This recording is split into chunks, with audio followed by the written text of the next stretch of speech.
असं नाही, आमचं सर्व एक आहोत आणि एका ताकदीनं ही महायुतीचं सरकार स्थापन व्हायला चाललेलं आहे, म्हणून आमच्यात कोणतेही वादविवाद नाहीत. खासदार आहेत ते त्यांची थोडी बसली आहे ती मोडू नये असं वाटतं का? म्हणून ॲज इट इज जे काही आहे ते तसंच त्याच पद्धतीने ठेवण्यात यावं. हे काय घडणार आहे किंवा काय घडेल या संदर्भामध्ये फक्त वरिष्ठ नेते निर्णय घेतील. माझ्या मताला किंवा इतर कोणत्याही पक्षाच्या आमदारांच्या किंवा नेत्यांच्या मताला तेवढं असा कॉन्क्रीट असं त्याला म्हणता येणार नाही. तर त्यांचं हे वैयक्तिक मत असतं आणि जे काही घडेल ते वरिष्ठ नेते, तुम्हाला पहिलेही सांगितलं, मोदी साहेब असतील, अमित शहा साहेब असतील, शिंदे साहेब, देवेंद्र फडणवीस, अजितदादा, या 5 लोकांनी मिळून घ्यायचा तो निर्णय आहे. हे जे काही निर्णय घेतील तो सर्वांना बंधनकारक असेल. अमित शहा मुंबईला येणार नाहीत.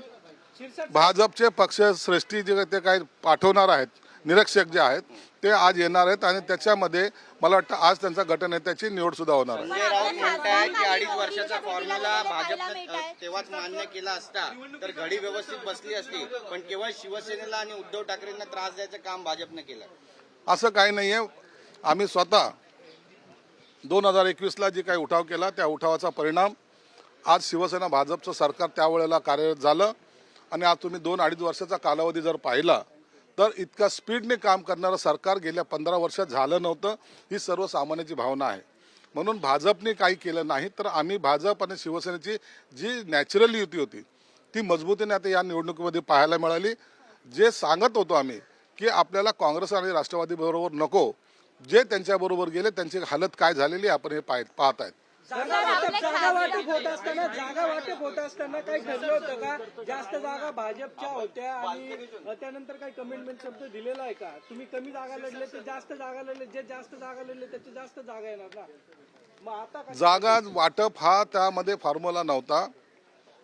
महाराष्ट्राची विधानसभेची जी निवडणूक लढवली ती महायुती म्हणून लढवली. कोणी जास्त जागा लढवल्या मग त्याचे जास्त आमदार आल्यानंतर त्यांचा मुख्यमंत्री होईल किंवा कमी आमदार असला तर त्याचा मुख्यमंत्री होईल, असा कोणताही फॉर्म्युला नव्हता. परंतु एवढं मात्र निश्चित आहे, एकनाथ शिंदे साहेबांच्या नेतृत्वात ही निवडणूक लढवल्या जाणार हे स्वतः देवेंद्र फडणवीस साहेबांनी सुद्धा तुमच्या माध्यमातून सर्व महाराष्ट्राला सांगितलंय. आम्ही जे निवडणूक लढवतोय ते एकनाथ शिंदे साहेबांच्या नेतृत्वाखाली. असं असेल तर मग दावा कायम आहे मुख्यमंत्री पदावर.